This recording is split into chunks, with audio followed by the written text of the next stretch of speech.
Jefferson County Court Law number 2 is back in session. Court is in session with its jury trial docket.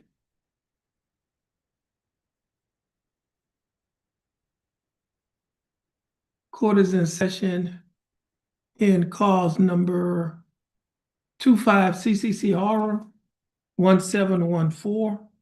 Case is style of state of Texas versus Roger Malloy Carter Jr. Mr. Carter, is that your full name? Yes, sir. Mr. Carter, would you please raise your right hand? Mr. Carter, do you swear or affirm to tell the truth, the whole truth, and nothing but the truth, so help you God? Yes, sir. Mr. Carter, you may put your hand down. How are you doing, Mr. Carter? I'm doing fine, thanks for asking. Mr. Carter, you're represented in your case by your attorney, Ralph Kimmler. Mr. Kimmler, how are you doing? Well, thank you, Your Honor. And Mr. Kimmler, do you waive a record in Mr. Carter's case? So waived. State is represented in this case by attorney Farrah Nixon. Attorney Nixon, how are you doing? I'm fine, Your Honor. How are you? I'm doing fine, thanks for asking.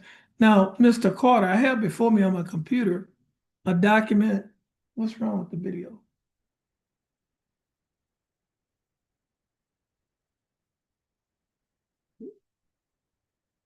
Okay, I have before me a document that is titled information. This information was filed by the Jefferson County District Attorney's Office. In this information, it alleges that you, Roger Malloy Carter, on or about January 27 of 2025, while you were in Jefferson County, Texas, that you committed the Class A misdemeanor offense of unlawfully carrying a weapon. Mr. Carter, do you understand what you've been charged with? Yes, sir. To this charge, how do you plead guilty? Not guilty, no contest. Yes. Now, you're pleading guilty freely and voluntarily? Yes, sir. And are you pleading guilty because you are guilty?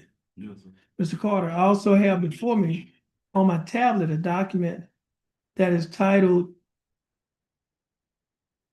Misdemeanor Plea Admonishment. This document is also labeled as State's Exhibit number 1. Do you recognize this document? Yes, sir. On page 2 of this same document, let's see. It says unlawful carry weapon on about January 27th, 2025. Now you're pleading guilty to this charge, is that correct? Yes, sir. Now, Mr. Carter, on the misdemeanor plea admonishment, which is labeled as State's Exhibit number 1, do you recognize this document? Yes, sir. On page 2 of this same document, there's a set of initials, R or C, on the line next to a box that check guilty. Did you place your initials on this document? Yes, sir. On page 3 of this same document, there's a signature above the line that is titled defendant. Is this your signature? Yes, sir. And on the next document that's titled trial court certification of defendant's right of appeal, do you recognize this document? Yes, sir. And is this your signature on the line that's titled defendant? Yes. At the top of this document, there are 2 boxes checked. The first box that's checked states that this is a plea bargain case and you have no right of appeal. Do you understand that statement? Yes. Second box that's checked states that you're waiving your right to an appeal, which means you're giving up your right to an appeal. You understand that statement? Yes. I also have a document that is titled Discovery Certification. This document is on paper. Do you recognize this document? Yes, sir. Is this your signature on the line that's titled defendant? Yes, sir. Mr. Carter, before you signed and initialed these documents, did your attorney go over these documents with you? Yes. Did you understand everything that your attorney went over? Yes, sir. Is everything in these documents true and correct to the best of your knowledge?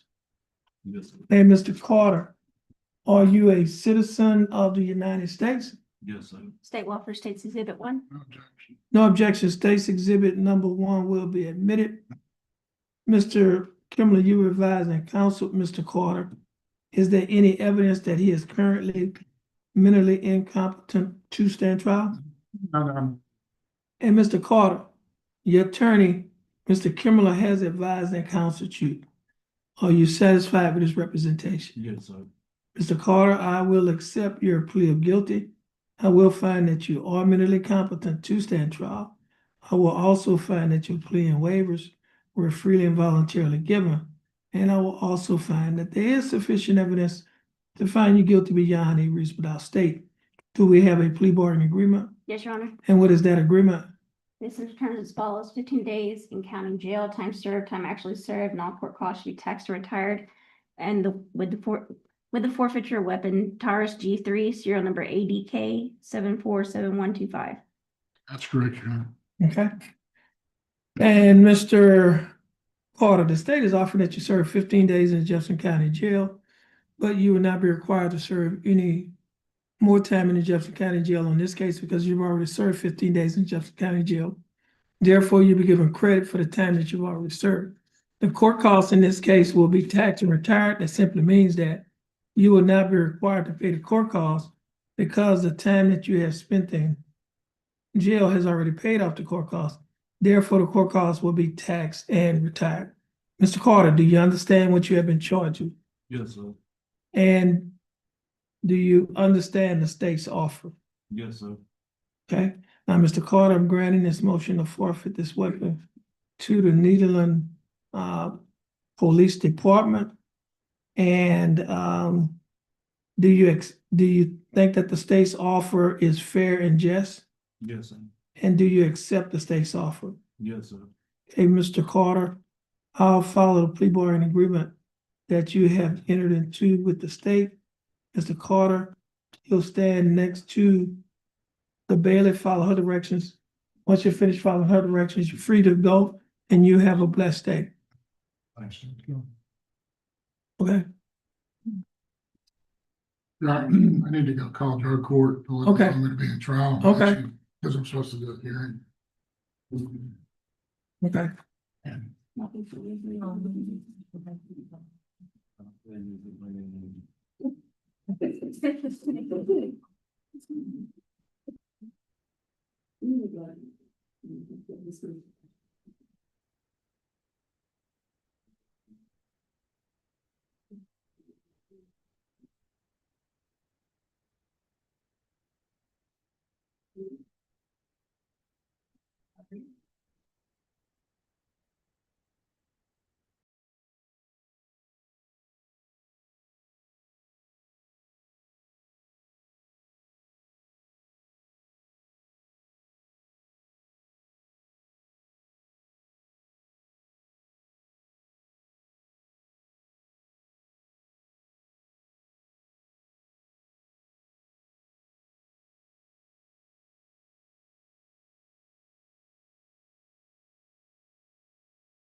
Okay, State, are you ready?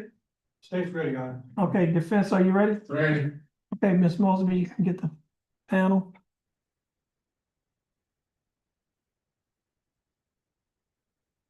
All right, here for.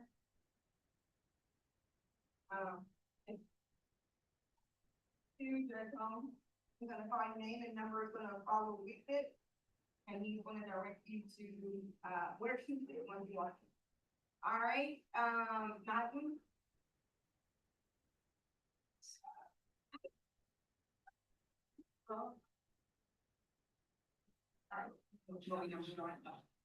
Howell.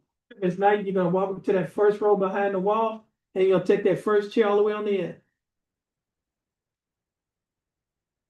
You're gonna be number two. Okay, last out, you're gonna sit next to Ms. Knighton. Kelly. All right, you're number five. Stansberry. Mr. Lessing, What's that again? you're gonna sit, there are two seats between you and Mr. Howe. Ms. Stanberry, you're gonna sit next to Mr. Lessing, Kelly. right there. And, Mr. Dubois, both, you're gonna sit next to Ms. Stanberry. Ms. Sheldon, you're gonna sit in that first chair in the second group of chairs, right there, right there.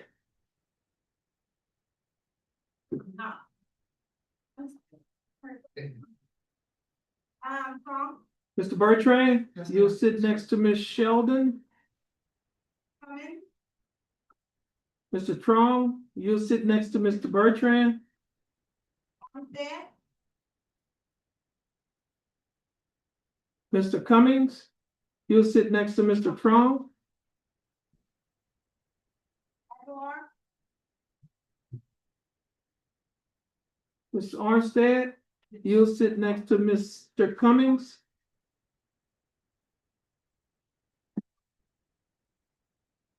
Wolf, Mr. Aguilar, Yeah. you'll sit next to Ms. Armstead. LaBlue. Or. Ms. Wolf, Hawkins. you'll sit next to Mr. Aguilar. You gotta sit in that chair, Mr. Aguilar. Mr. Wolf, Ms. Wolf, you're gonna sit next to Ms. Aguilar. Okay, and, Ms. LeBlue, you're gonna walk down that second row and walk all the way over to the first chair on the end. And Ms. Hawkins, you're gonna follow and sit next to Mr. LeBlue. Mr. Moran, you'll sit next to Ms. Hawkins. Ms. Ellis, you'll sit next to Mr. Moran.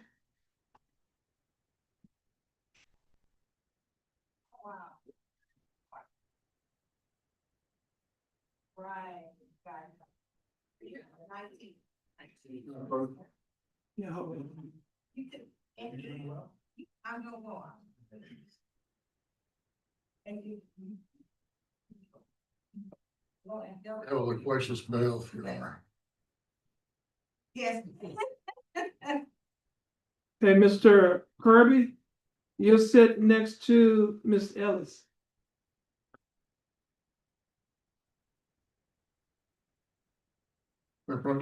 Yeah, hold on a minute, let me, turn this off.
Okay, ladies and gentlemen of the panel, we're gonna have to have you to go back outside and you're gonna be reseated. When you come back in, you won't probably be in the same seats that you're in. Okay? And most of them so. Go out either door.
Alright.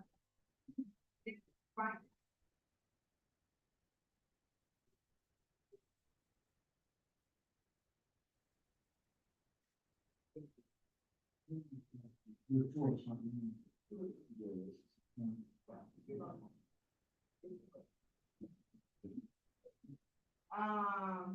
Moran, Okay, Miss Knighton, you're gonna come to that first row behind the wall. You're gonna sit in that second chair.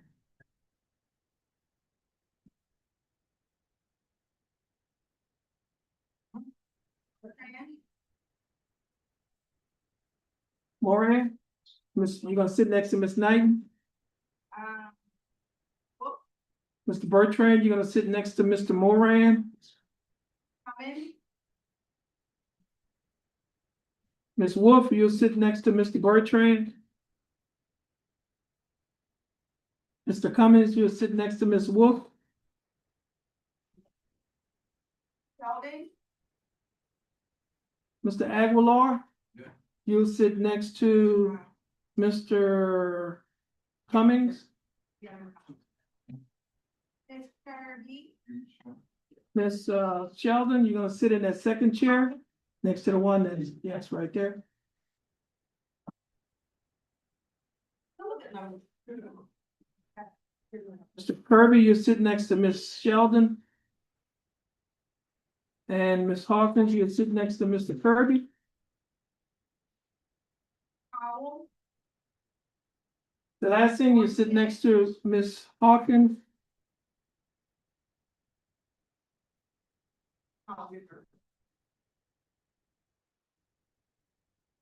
Mr. Howell, you sit next to Mr. Lassing.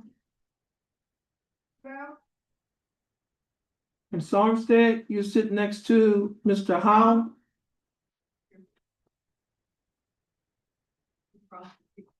Mr. Dubose, you're gonna come up to that second, chair and gonna walk all the way down to the end. And Mr. Trong, you sit next to Mr. Dubose.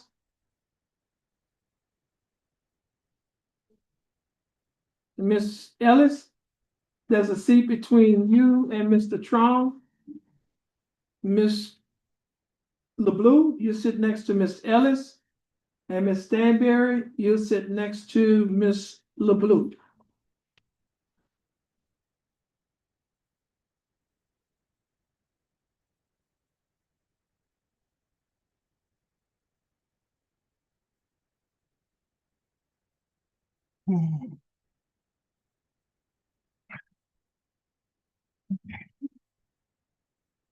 Good afternoon, ladies and gentlemen. I'd like to welcome you to County Court at Law Number 2. My name is Judge Terrence L. Holmes. I'm the presiding judge here in County Court at Law Number 2. You have been asked to come to court this afternoon to serve as a juror in a criminal case. This court handles misdemeanor cases. Criminal cases are divided into felonies and misdemeanors. Your felony cases are normally referred to as more serious type offenses, whereas your misdemeanor cases are normally referred to as your petty offense. Does not mean that they're not serious, just means that they're not as serious as a felony case. Now, when I use the term serious, what I'm talking about the facts of the case and the possible punishment that a person can receive if they are convicted of the case. Now, felony cases are divided into 5 categories. We'll start at the top, work our way on down to the bottom. You have capital murder, first-degree felony, second-degree felony, third-degree felony, and state jail felony. If a person is convicted of a state jail felony, the range of punishment is minimum 6 months to a maximum of 2 years in the state jail and a fine that does not exceed $10,000. If a person is convicted of a third-degree felony, the range of punishment is minimum 2 years in the state penitentiary, up to 10 years in the state penitentiary, and a fine that does not exceed $10,000. If a person is convicted of a second-degree felony, the range of punishment is a minimum 2 years to a maximum of 20 years in the state penitentiary, and a fine that does not exceed $10,000. If a person is convicted of a first-degree felony, the range of punishment is minimum 5 years to a maximum of 99 years or life in the state penitentiary, and a fine that does not exceed $10,000. Now, if a person is convicted of a capital murder, which is the highest felony offense. The range of punishment is life in the state penitentiary without the possibility of parole or death by lethal injection. Now, we do not handle felony cases in this court. We handle misdemeanor cases. Misdemeanor cases are classified in three categories. You have the class, we'll start at the top, you have the class A misdemeanor, the class B misdemeanor, and the class C misdemeanors. Now, the class C misdemeanors are cases that normally start either in the JP court or the city court. They come to this court when a person is found guilty in the JP court or the city court, and they appeal their case. They get a whole new trial. They call it a trial de novo. Now, the range of punishment is still the same, and the range of punishment for a class C misdemeanor is by fine only. Now, and the fine cannot exceed $500, so you cannot give a person jail time for a class C misdemeanor. Your class C misdemeanors are cases such as a case where a person is speeding, they're not wearing a seatbelt, or you have an expired license sticker. Those are class C misdemeanors. Now, if the person failed to pay the fine, or if the fine was converted to community service and they failed to perform the community service, then the court can issue what is called a capious pro fine. What that means is, it means that court can issue a warrant for their arrest to either pay the fine or sit the fine out in jail. And if they sit the fine out in jail, they will be credited at $100 per day for every day that they sit out in jail, and that will go toward the payment of their fine and court costs. Okay, now the next highest misdemeanor is a class B misdemeanor. Class B misdemeanor, the range of punishment is minimum 0 days to a maximum of 180 days, which is 6 months in the county jail, or they could be given a fine that does not exceed $2,000, or they could be given both such jail time and a fine. The highest misdemeanor is a class A misdemeanor, and the range of punishment for a class A misdemeanor is minimum 0 days to a maximum of 365 days, which is a year in the county jail, or they could be given a fine that does not exceed $4,000, or they could be given both such jail time and a fine. Now, they may be eligible for probation. Now, you have been asked to come to court today, as I mentioned to you earlier, to serve as a juror in this criminal case. Our courtroom hours normally vary. They're normally from 9 to 5 p.m., 9 a.m. to 5 p.m. However, in the morning, we usually have pretty large dockets. A docket is a list of cases that we handle. This morning, we had a jury trial docket, we had a pre-trial conference docket, and we had an announcement docket. And we had a number of cases on that docket, somewhere in the range of maybe 40 to 50 cases. Now, I said that to say this. In the morning, we're pretty busy, so we don't start our jury trials in the morning because we're busy in the morning. And we usually start our jury trials in the afternoon, starting at 1:30. So our courtroom hours, if we had a jury trial, the jury trial would be 1:30 to 5 p.m. Or if need be, we can go beyond 5 p.m. But most of the time, we usually finish with the case by 5 p.m.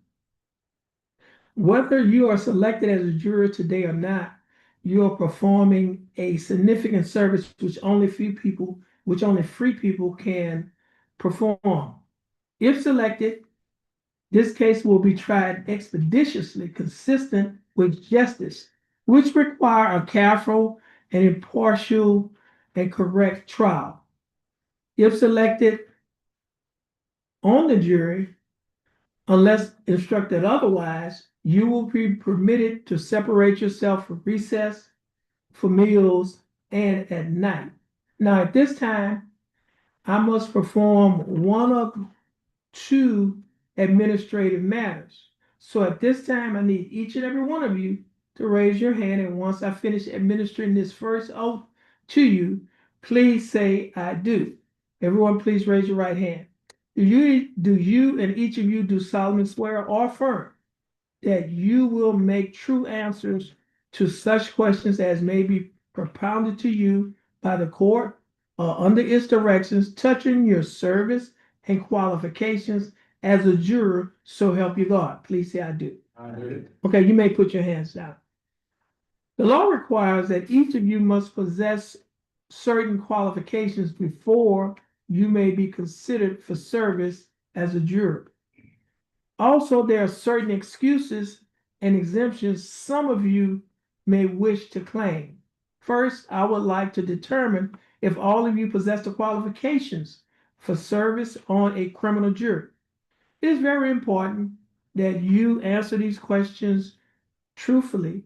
If you do not, and the lawyers or I discover this fact after you have been seated on a jury, the case could be retried and you may be held in contempt of court and placed in jail for up to 180 days and be fined up to $500. Now, the way I'm going to ask the question, I will ask a series of questions. I do not want you to answer these questions out aloud. Just simply answer the questions to yourself. And once you answer the question to yourself, and once I finish asking all of the questions, I would then ask, is anyone disqualified under the law? And if you think that you are disqualified under the law, then I will ask that you raise your right hand. I would ask that you will come up before the bench. You would stand to my left, which will be your right of the bench. And then I will turn off the mic like this. And then I'll turn on this noise sound device. It sounds like that. And then I'll turn off the YouTube so that we can discuss the matter more privately. So again, I'm going to ask a series of questions. Please do not answer those questions out aloud. Just answer the question to yourself. And then once I finish asking the last question, I will then ask, is anyone disqualified under the law? Does everyone understand? Okay. First question, except for failure to register, are you a qualified voter in Jefferson County and in the state of Texas under the Constitution and laws of the state of Texas? Have you ever been convicted of theft or any felony? Are you under indictment or legal accusation or on deferred adjudication for theft or any felony?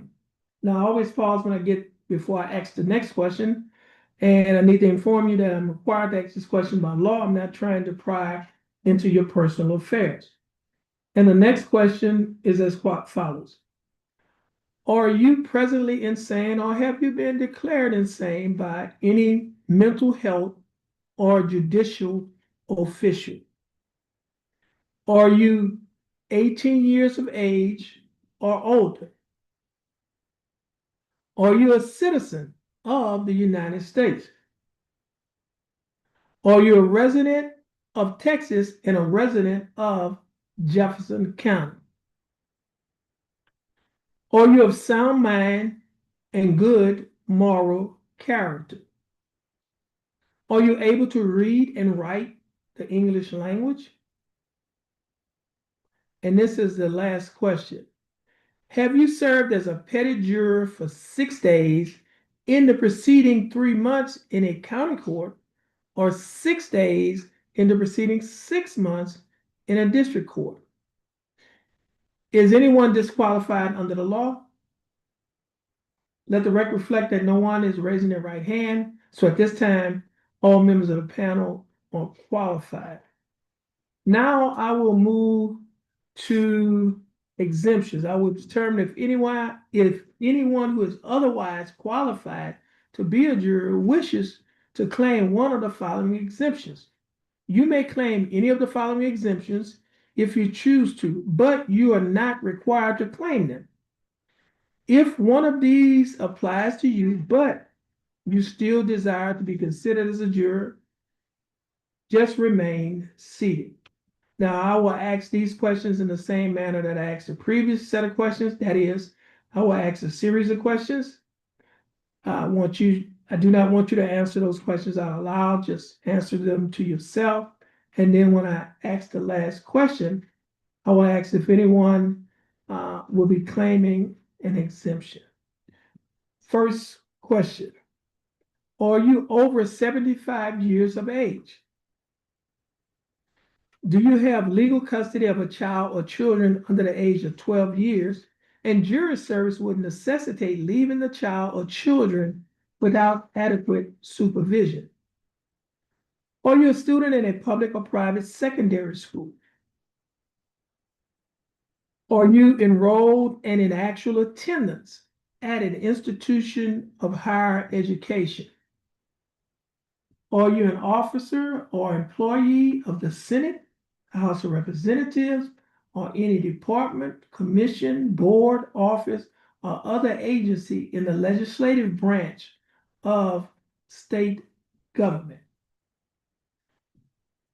Have you served as a petit juror in Jefferson County during the past 3 years preceding today's date? Are you the primary caretaker of a person who is an invalid, unable to care for himself or herself? And this is the last question. Are you a member of the United States military forces serving on active duty and deployed to a location away from your home station, which is Jefferson County, and out of your county of residence, which is Jefferson County? Is there anyone on the panel who will be claiming an exemption? Let the record reflect that no one on the panel is claiming an exemption. Now I will move to excuses. Now, with excuses, I'm not going to ask you a series of questions. I'll make 3 statements.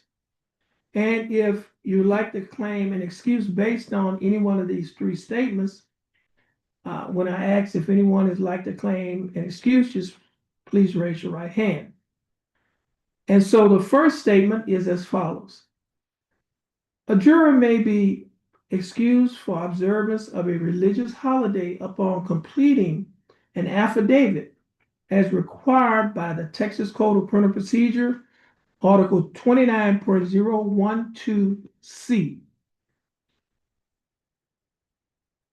A juror may not be excused for economic reasons without consent of the parties, that is, without the consent of the defense and without the consent of the state. And the last statement, a juror who, without prompting, articulates an inability to listen to testimony and be fair and impartial may be excused.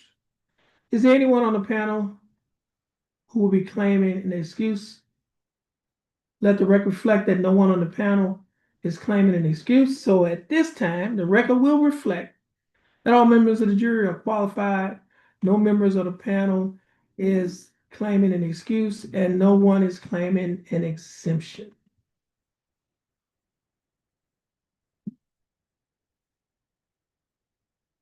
Let the record show that the court has convened in this cause, being cause number 25 CCCR 0354. The case is styled the state of Texas versus Dawn Randall. The time now is 2:52 p.m. on today's date of April 6th of 2026. Now, ladies and gentlemen of the panel, you have been summoned to this court as a prospective juror in a criminal case. The defendant is Dawn Randall. And she is represented by attorney Ralph Kimler. Afternoon. Okay, you may be seated. The state is represented by its assistant criminal district attorneys, attorney Cornelius Williams and attorney Farrah Nixon. Good afternoon and welcome. And our court reporter in this case is, I would say, it's our birthday boy, Mr. Sebastian Aguilar. Mr. Aguilar, how are you doing? Good. Okay. And So when you're being asked questions or when you're speaking, make sure that you speak up so that Mr. Sebastian can hear everything that is being said. Now, the bailiff in this case is Miss Brenda Mosby, and you met Miss Mosby earlier today. The defendant stands charged by information with the Class A misdemeanor offense of deadly conduct. The state and the defendant, through their attorneys, have the right to direct questions to each of you concerning your qualifications, background, experiences, and attitudes. In questioning you, they are not meddling into your personal affairs, but are trying to select fair and impartial jurors to hear and decide this particular case. If at any time you would prefer not to answer certain questions in the presence of the panel, just say so and I will ask you to come up to the bench so that we may discuss the matter more privately. Is the state ready to proceed? It's ready, Your Honor. Okay. And is 30 minutes enough for each side? That's sufficient, Your Honor. Sufficient, Judge. Okay. Okay. At this time, Mr. Williams, the panel is yours. And I'll be keeping the time. Thank you, Your Honor. You're welcome. Justice is a divine concept given to us by the divine and in the form of laws so that we can get along with each other to ensure the domestic tranquility. This case involves deadly conduct. Right off the bat, we're going to ask if anyone may be familiar with the facts of this particular case. It happened on October 29th of 2024, going from Delaware to Lucas to Calder to the circuits. Is anyone familiar with those particular facts? Does anyone happen to know the defendant who stands charged, in this case, Ms. Dawn Randall? Does anyone know the defendant? Now, as the person sitting before you today, she is clearly not guilty of anything. The state has a burden of proof. That burden of proof is beyond a reasonable doubt. You will not get an instruction on what is beyond a reasonable doubt. I submit to you, I place before you that what is beyond a reasonable doubt is a determination that you would make based upon the facts that are presented to you, which will come from the witness stand and the evidence which will be presented. Right off the bat now, I would also have to ask, I've seen that many of you all are members, that you are religious and you are spiritual people. One question that I need to get out of the way, does any member of the panel believe that they should not sit in judgment of another person? A show of hands, anyone? May the record reflect there are no hands shown. This case involves road rage. Has any member of the panel been involved in a road rage incident?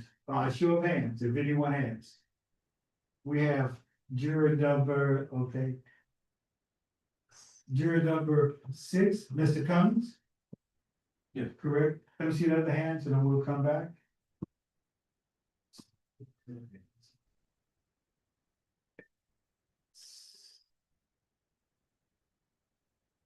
What's your name, please? The juror number 5, juror number 16, is that Mr. Trump? And juror number, let's see, skip one, Ms. Ellis. Okay, we'll go in proper order of the hands being raised. Okay, so please share this, Mr. Cummings. You had an incident of road rage? I've been experienced many incidents of road rage. Were you the person raging or you the Sometimes. victim of raging? Now, from your experience doing the road rage, do you think that will have an impact upon you should you be chosen to sit on this jury? Possibly.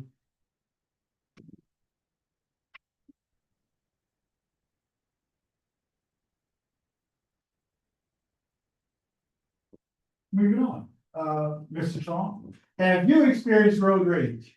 Yes, Have you been the no. victim of the rager or the person who experienced the road rage? Given your experience involving road rage, do you think you can listen to the evidence in this case and be fair and impartial? Yes. To give the defendant a fair chance to listen to all evidence. And Ms. Ellis, good afternoon, ma'am. How are you? I'm very well. Thank you for asking. You've experienced road rage? I have You are many times. many times. Have you been the rager at times, or have you been the recipient of the road rage? I have been the recipient of it. I've never done it myself, but I've received it many times. Haven't had that experience.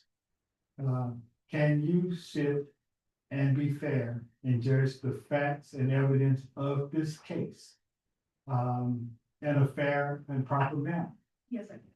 You will not hold it against, Ms. Randall, that you had experienced road rage.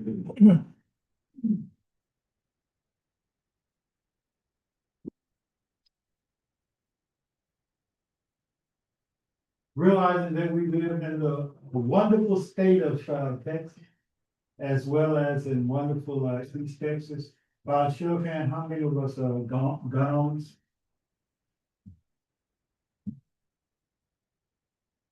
Does used to be count?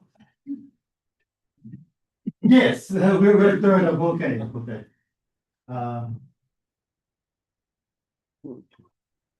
Of the individuals who just have raised their hands, who have owned guns for self-protection.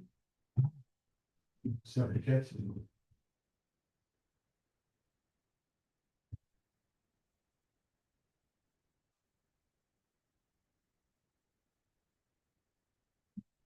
For hunting.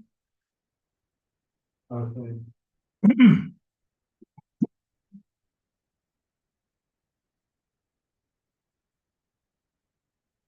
And who regularly goes to the range or have had formal training with guns.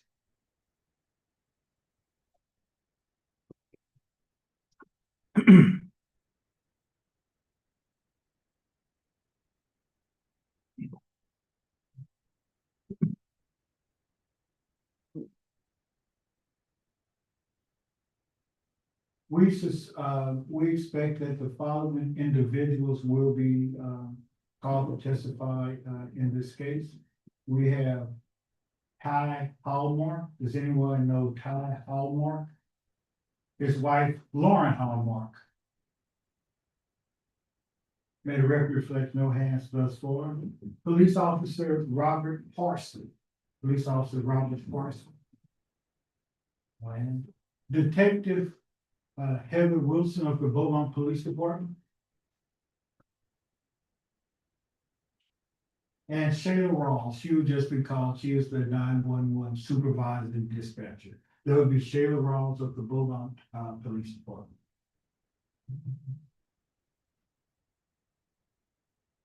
As the court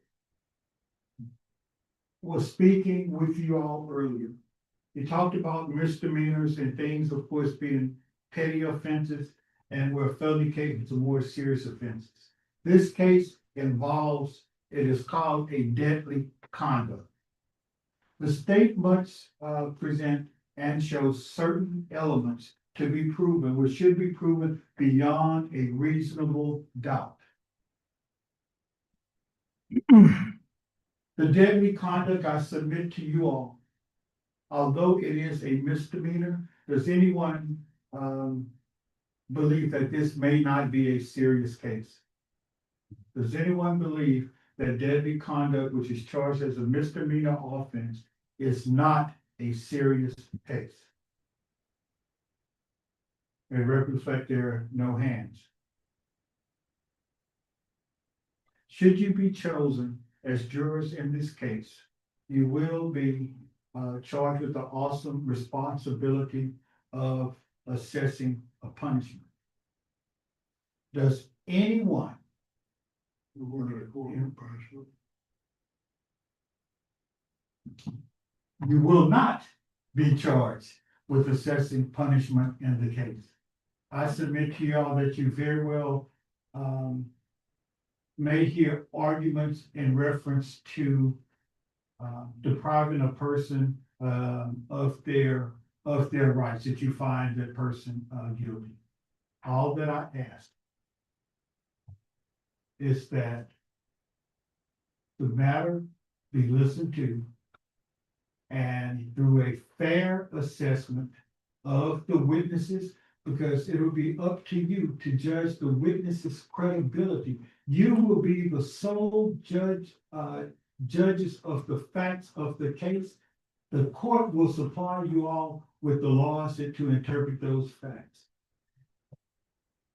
So at this point, I'd like to ask, I will state this: we believe that we will select the jury today, and we will begin testimony on Wednesday.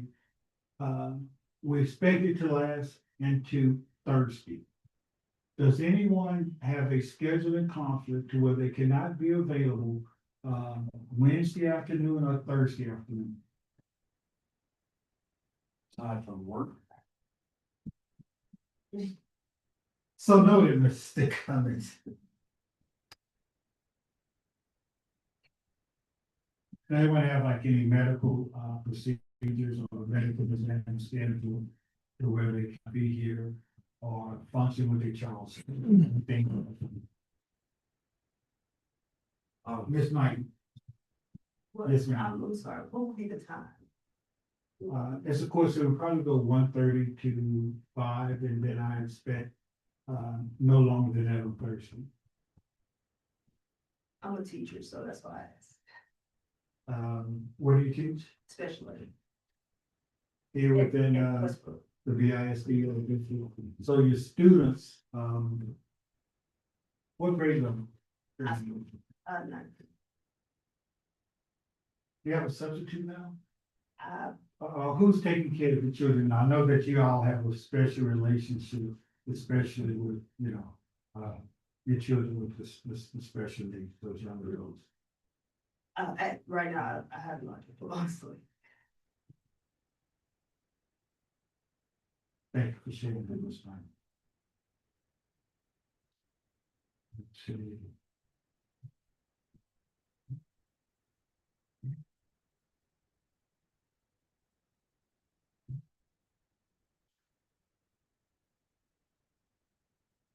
Mr.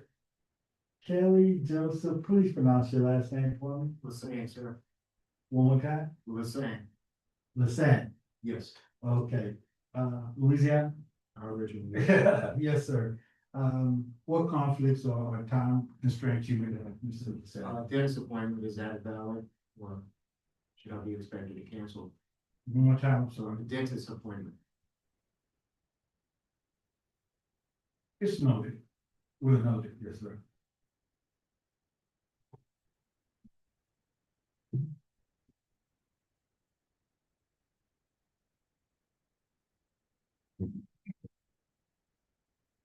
Does anyone can think of for any reason to where they cannot be to be able to sit on this jury and be fair to not only the defense, but also the state? I see no hands, but I will ask a couple questions. Terry Shelley? Welcome, thanks for taking all the time out of the course of being here. Should you be chosen again on the jury, will you be able to also bring your common experiences? Not just, of course, listen, let me say this, everyone. We all have our own experiences which we dealt with in things in life. Just because someone is an attorney does not make their experiences, more so. But can you be able to bring and to sit towards you and be fair again to both sides? even with their learned education. Dr. Curley, I want to ask you from like, the same thing. Will you be able to listen, of course, to the facts that we can bring your common experiences as well as your, educational background to share that with the jury in order to be able to fairly assess the state's, case as well as for that of the defendant? Can you be able to do that? Yes, sir. Thank you. Well, on, John, please. Okay.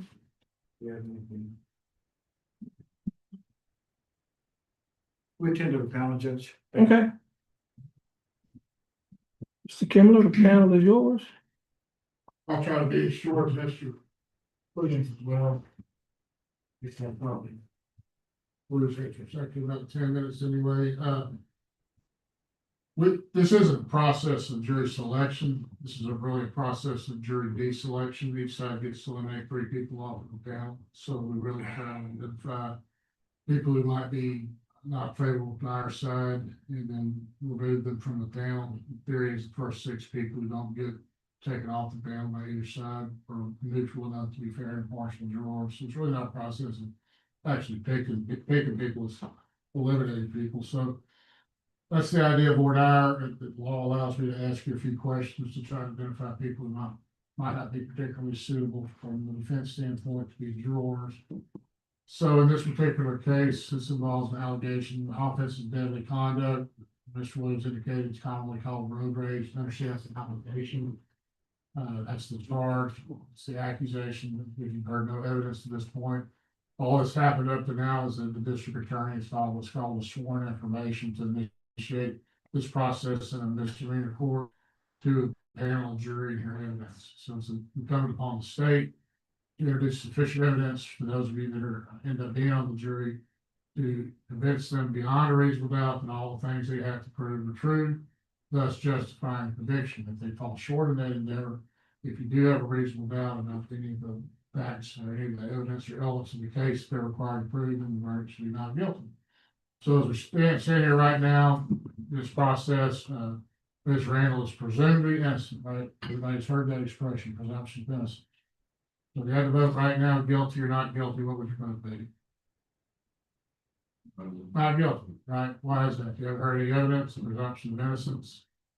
Not guilty. Now, is not guilty the same as innocent? Ms. Sheldon, you're the attorney. Is that accurate or not? What's that? It was the question again? Is not guilty the same as innocent? Oh, it's not. Not, right. Do juries find people innocent? No. What do they find out? Not guilty or guilty, right? Do they find 100% for sure, for certain, that they did the things that the state alleges that they did? Certainly, they actually did it. Does the jury find that or not? It should be. 100% certain. Guilty, a guilty verdict, right?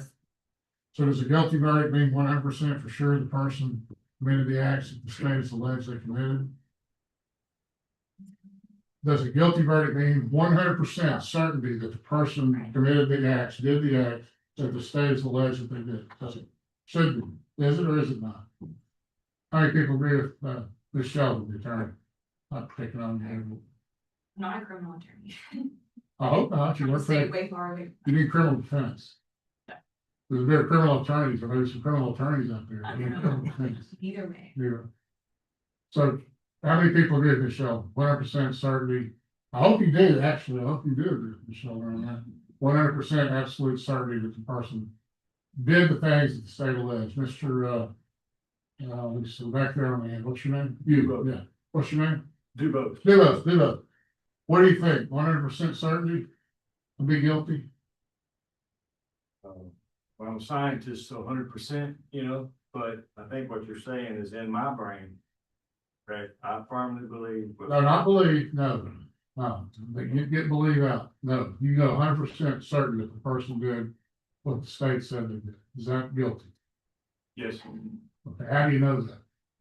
Were you there? Did you see it? based on the evidence presented, How do you know 100% if you weren't there and you didn't see it? based on the evidence presented. You believe, you don't know, right? Is it belief beyond a reasonable doubt or no beyond a reasonable doubt? Say that again? Is it belief beyond a reasonable doubt or is it no beyond a reasonable doubt? It's belief beyond a reasonable. Is there a big difference between belief and knowing? Is there a difference between knowing something and believing something? I have to believe it based on what is presented, because I weren't there, Do wasn't there. you know it? No, Right, you don't know it, you have to believe it. Have there people who have been convicted on beyond a reasonable doubt standard who later on have been demonstrably shown to be innocent? absolutely. So what does that mean? When a jury finds somebody guilty, does that mean 100% certainty you know that they did? Or is it something less than that? Personally, I think it's less than that, because I don't think you can know anything. It has to be less, well, you know you're gonna die one day, right? Well, yeah. I'm 100% on that, right? So, Anybody disagree? Anybody gonna live forever? Think they're gonna live forever? Not in the corporal material sense of in body, right? Maybe, there's some beliefs that out there, survival after death, but short of something like that, you don't know, so it's proof beyond a reasonable doubt. That's the standard. Now, something that important, do you think that Judge Holmes is gonna define that for you in the jury instructions? He's gonna tell you what proof beyond a reasonable doubt is? Yeah, I already told us he wouldn't. Yeah, right. So how do you figure out what it is, Mr. Cummings? What, how do you figure out? By your own calculations, your own beliefs. What do you think it is? Proof beyond a reasonable doubt, what is it? In your own words. We know it's not certainty, we know it's not, right? What is it? There is no doubt in my mind. If I have any little bit of doubt at all, then it is not beyond reasonable doubt. Okay, sounds reasonable to me, I'll go with that. What's the consequences of a guilty verdict? The defendant would pay punishment. Punishment, right, punishment. That's the consequences of a guilty verdict. So that, I would hope that that sort of contextualizes and provides a framework of when you're trying to figure out what beyond a reasonable doubt is, how high the burden it is, how difficult that should be. That you look at the potential consequences of that. Objection now, Judge. Counsel just stood up, excuse me, he said, before the jury. They said, well, punishment is not gonna be before the jury. It's not.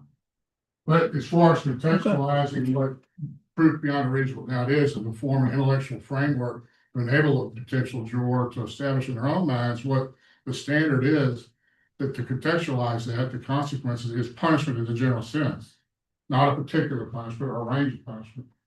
Okay, objection overruled. That's just a fancy way of saying that you can consider that a person's gonna end up potentially losing their freedom, in this case up to a year, if they're convicted on a beyond a reasonable doubt standard. Does that make sense when you're setting that standard? That's potential punishment. Fine.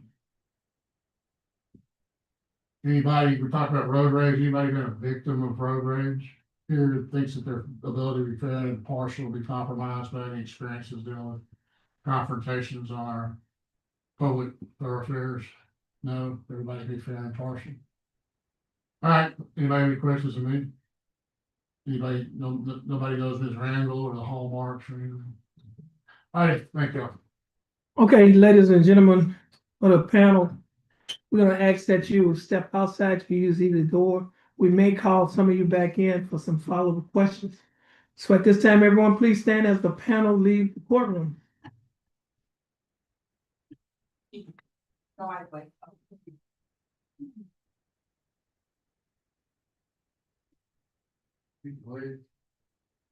He said, that's you. All right. We're being brief.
Jefferson County Court at Law number 2 is back in session. Court is in session and calls number 25 CCCR 0354. Case is style of State of Texas versus Dawn Randall. Let the record reflect that Ms. Randall is present with her attorney, Attorney Wright Kimmel. Let the record also reflect that the state is present with Assistant Criminal District Attorneys, Attorney Farrah Nixon and Attorney Cornelius Williams. Let the record reflect that the panel is now present and seated in the courtroom. Ladies and gentlemen of the panel, when your name is called, please go to the jury box. There are some name tags that's on the countertop. You can take a name tag and have a seat in the jury box. At this time, Ms. Glenda Segura, who is one of our court coordinators, she will call the names. Ms. Segura.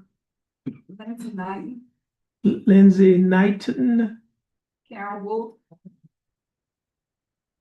Carol Wolf, Carlos Aguilar, Carlos Aguilar, Colin Sheldon, Colin Sheldon, James Kirby, James Kirby, Lance Howell, Lance Howell, Felicia Armstead. and Felicia Armstead. Y'all can sit anywhere in the jury box.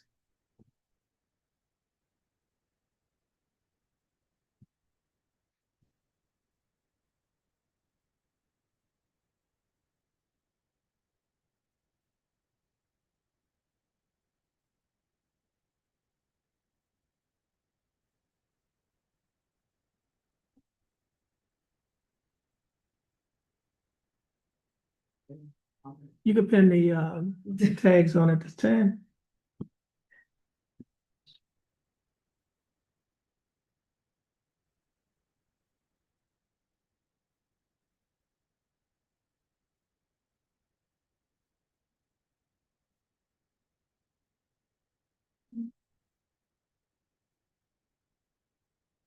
Okay. Members of the jury, I will give you some instructions and a general idea of what to expect in this case. Every case is composed of facts and the law as it applies to the particular case. The facts come from the witnesses on the witness stand. The law comes from the statutes, codes, rules, and court decisions interpreting them and how they may apply to this case. You and I have equal authority in this case, but it is divided authority. You are the sole judges of the facts, and I'm the sole judge of the law. You are the sole judge of the credibility of witnesses and the weight to be given their testimony. You can believe all of what a witness says, part of what a witness says, or none of what a witness says. As the trial progresses, the attorneys will properly make objections to questions asked by the other attorney of witnesses or objections to the introduction of documents or objects. This means that in the objecting attorney's opinion, there is a legal reason why the testimony or object or document should not be received by you. Sometimes I will simply sustain or overrule the objection. At other times, it may require a lengthy discussion outside of your presence. If that happens, I will either ask you to step outside for a few minutes or ask the attorneys to come up to the bench so that you can hear the discussion on the point of law. The reason for this, as I told you earlier, you are the sole judges of the facts you receive, and I'm the sole judge of the law. I can't be with you in the jury room when you deliberate the facts. Therefore, you can't be present or within hearing when I deliberate questions of law.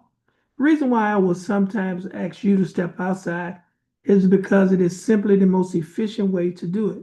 Otherwise, if we were to leave the courtroom, the court reporter would have to gather his equipment and take it with him, and the attorneys would have to gather their files, etc. The rulings I do make on questions of law in your presence are not evidence, and you are to disregard them. After all the evidence is in, and both the state and the defendant have rested their cases, The court will prepare and submit to you a written charge instructing you on the law in this case. We will then hear oral arguments from the attorneys. The attorneys have the right to make a summation of the evidence and to make reasonable deductions from the evidence. Since the state has the burden of proof, it has the right to open and close the summation or argument.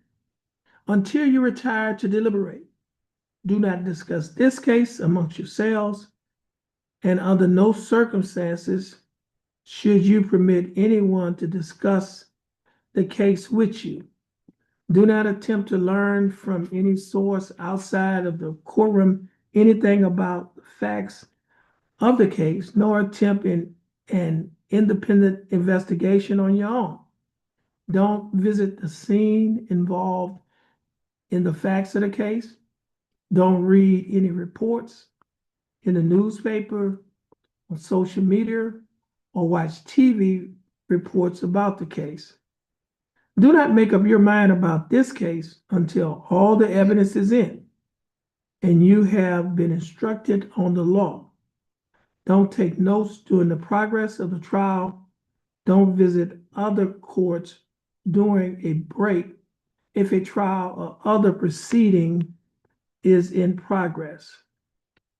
The badges that you have, you'll be allowed to take those badges home with you. And please wear those badges with you, on you when you come to court for this trial. Now, at this time, I need to administer the second of the two oaths that I previously mentioned. At this time, will everyone please raise their right hand? And once I finish the administer, please say I do. Do you and each of you do solemnly swear that in the case of the state of Texas versus Don Randall, that you will a true verdict render according to law and evidence, so help you God? Okay, you may put your hands down. Ladies and gentlemen, those of you who were not selected as jurors in this case, I know some of you may be disappointed thinking that you came down here with the intentions of being seated on a jury and you were not selected, and you may feel as though you wasted your time. Well, you did not waste your time, because as I mentioned to you earlier, that in the morning we had 3 dockets. One of the dockets was a jury trial docket, another docket was a pretrial conference docket, and then we had an announcer docket. And I mentioned to you on those, we had probably close to maybe 50 cases combined on those dockets.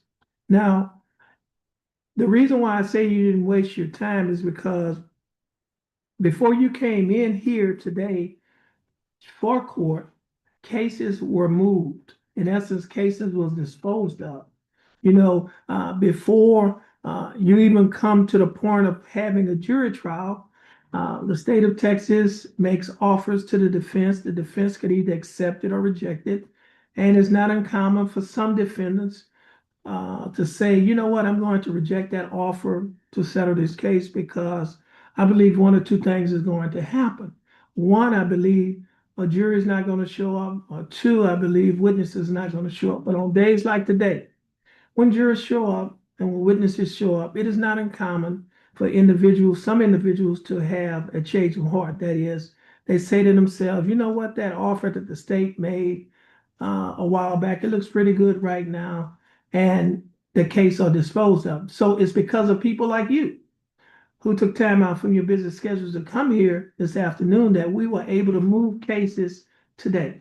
And so you did not waste your time. In behalf of the citizens of Jefferson County, in behalf of the staff here in County Court at Law Number 2, I'd like to thank you for taking time out from your busy schedules to being here. Now, I know that when you came here this afternoon, you probably looked over the top of the door and you said that, well, this is County Court at Law Number 2, and then you said, oh, this is Judge Holmes Court because you saw my name over the top. Well, this is not Judge Holmes Court. This court is for the citizens of Jefferson County. I'm only a humble public servant. You're the citizens of Jefferson County. So anytime that you're in this area of County Court at Law Number 2, you can come and have a seat in your courtroom. Now, the area that you're sitting in, you can have a seat there. We call that the peanut gallery. It doesn't mean you can bring peanuts in here and eat because this is not the Texas Roadhouse. But you can come have a seat in your courtroom and see what goes on in Jefferson County, and I can assure you, you will find it very interesting. So at this time, your jury service has concluded. If you need any excuses from the district clerk's office, the district clerk's office is right across the hall. Our bailiff, she has some letters that she's going to give to each one of you. But before she does that, I need to give each and every one of you a handshake. I usually give handshakes, but we still have COVID in our community, so I will give you what I call an air handshake. So on behalf of staff here in County Court at Law number 3, thanks for coming. And if you cannot be here in person, you can see what's going on with this case on YouTube. Okay. So at this time, you are excused, and each and every one of you have a blessed day.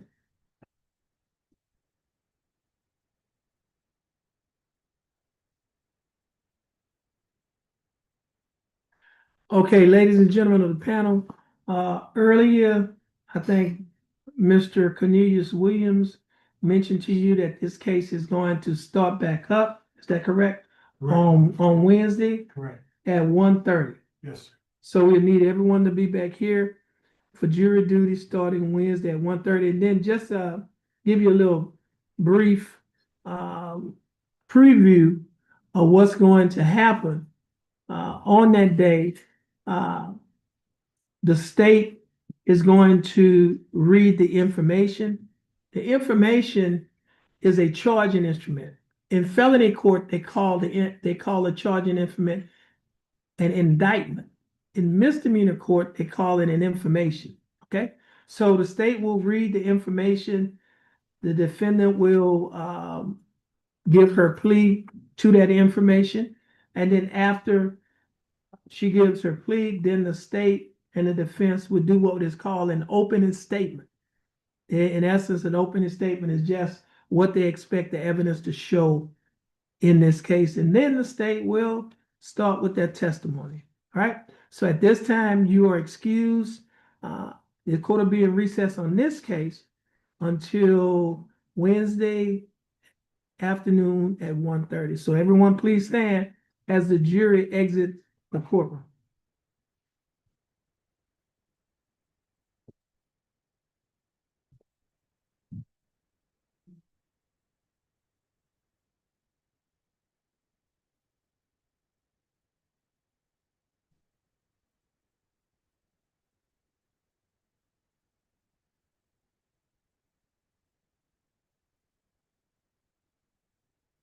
Court will be in recess.